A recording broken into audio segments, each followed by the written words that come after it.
जेव्हा राज्यामध्ये युती सरकार होतं त्या युती सरकारच्या काळात 5 जीवनावश्यक वस्तूंचे भाव आम्ही स्थिर ठेवले होते।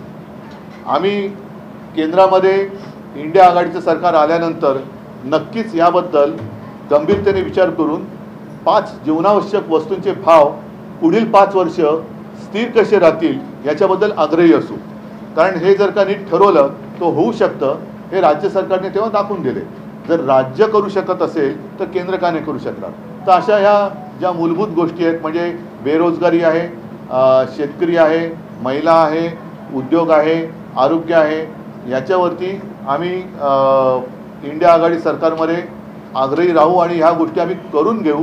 आणि परत एकदा सांगतो, संविधानाचं रक्षण करणं ही आमच्या सरकारची प्राथमिकता असेल। त्याचप्रमाणे महाराष्ट्रामध्ये महाराष्ट्राचं लुटलं जाणारं वैभव ही लूट थांबवून मराठी अस्मिता तिचा एक नाही म्हटलं तरी मी दरारा हा शब्द किती कोणाला परवडेल कल्पना नाही, पण त्या मराठी भाषेचं महाराष्ट्राचं वैभव आणि महत्त्व हे देशासाठी काय आहे हे आम्ही दाखवून देऊ। महाविकास आघाडीच्या 3 प्रमुख पक्षांनी 3 वेगवेगळे वचननामे असे जाहीरनामे ते प्रसिद्ध केलेले आहेत। मग महाविकास आघाडीमध्ये एकत्र एकजूट नाही आहे का? जाहीरनामा एक प्रसिद्ध करता का नाही आला महाविकास आघाडी? प्रत्येक जण प्रत्येकाचा वेगळा पक्ष आहे। आम्ही आघाडी केली म्हणजे पक्ष एकमेकात विलीन नाही केलेले। ज्या वेळेला आम्ही शिवसेना आणि भारतीय जनता पक्षाची युती होती त्याही वेळेला भाजपचा एक जाहीरनामा किंवा थापानामा वेगळा होता आणि आमचा वचननामा हा वेगळा होता। जातीय जनगणना संदर्भातला जो उल्लेख आहे त्याच्यामध्ये नाही शरद पवार मी तुम्हाला हेच सांगितलं की सगळ्यांमध्ये सगळे विषय हे प्रत्येकाने मग फक्त कव्हर बदलून छापलं असतं तर काय झालं असतं। आम्हाला ज्या काही गोष्टी अशा वाटल्या ज्या महाराष्ट्राच्या दृष्टीने महत्त्वाच्या आहेत याच्यामध्ये आरक्षणाच्या बाबतीत आम्ही म्हटलेलं आहे की 50% आरक्षण 50%च्या वरती जायचं असेल तर लोकसभेमध्ये ते मंजूर करावं लागतं।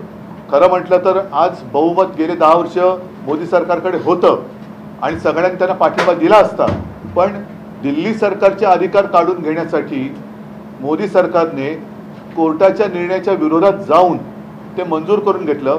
तसं आरक्षणाच्या बाबतीत त्यांनी जर का हा प्रस्ताव आणला असता तर आम्ही आमचा पाठिंबा दिला असता। त्याच्यामुळे मला असं वाटतं की काँग्रेसचा एक जाहीरनामा आहे, इंडिया आघाडी म्हणून आहे, प्रत्येक प्रादेशिक पक्षाचा एक जाहीरनामा आहे, तसाच आमचासुद्धा आहे। आणि इतर गोष्टींना आता जसं ते धार्मिक मुद्द्यावरून आम्हाला शिकवत आहे, आम्ही जय भवानी हा शब्द मी म्हटलं मी काढणार नाही, पण भाजप मात्र आता पराभवाच्या भीतीने राम राम राम राम करायला लागलेला आहे। मला असं वाटतं त्यांचं आम्ही जातो आमच्या गावा आमचा राम राम घ्यावा ही परिस्थिती आलेली आहे, म्हणून त्यांना ते करू द्या। सर, काँग्रेसचा आणि जो राष्ट्रवादी शरद पवार जो जाहीरनामा आहे त्याच्यामध्ये त्यांनी युवकांना किती रोजगार देणार तसा आकडा दिला की 30 लाख युवकांना 10 लाख युवकांना। तुमच्या जाहीरनाम्यामध्ये आकडा नाही, तुमच्या आकडा आहे, पण मी तुम्हाला काय म्हटलं की पहिल्यांदाच म्हटलं होतं मग एक 2 पानाचा का मी काढला, देशाची निवडणूक आहे आणि त्याच्यामध्ये आकडा काय आहे सांगा ना। 1 वर्षात 30 लाख सरकारी आणि सार्वजनिक क्षेत्रातील उपक्रमात नोकर भरती करून तरुणींना रोजगार उपलब्ध करून देणार। बरोबर आहे, पण त्या पलीकडे सांगतो की शेवटी आम्ही एकत्र तिकडे राज्यकारभार बघणार म्हटल्यानंतर साहजिकच आहे प्रत्येकाचे जाहीरनामे तेव्हा समोर ठेवून त्यानुसार वेगळे पण त्याच्यात काही जर असेल तर त्याच्यावरती तो पक्ष अधिक लक्ष देईल। नाहीतर एक सामूहिकपणाने जो इंडिया आघाडीचा वचननामा आहे किंवा जाहीरनामा आहे त्याच्यावरती आम्ही मिळून काम करू। महिलांसंदर्भात आपण सुरक्षा संदर्भात देखील या जाहीरनाम्यात म्हटलेलं आहे की HIT चॅट बोर्डसाठी अत्याधुनिक तंत्रज्ञानाचा वापर केला जातो, तो नेमका कसा असणार आहे? तुम्ही मत द्या ना मग सांगतो।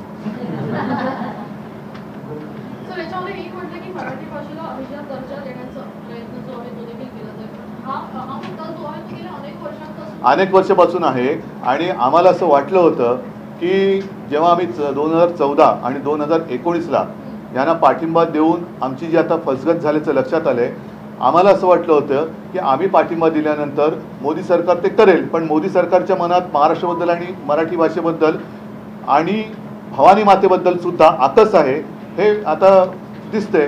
कारण मोदीजी इतर सगळ्या मंदिरात गेलेत पण अजून मला नाही वाटत तुळजाभवानीच्या मंदिरात कधी गेलेत। मी राम मंदिरात का गेलो नाही हे अमितच्या जाहीर सभेत विचारतात, तर मी आज जाहीरपणे विचारतोय मोदीजी किंवा शहा हे अजून माझ्या तुळजाभवानी मातेच्या मंदिरात का गेले नाही हा महाराष्ट्राच्या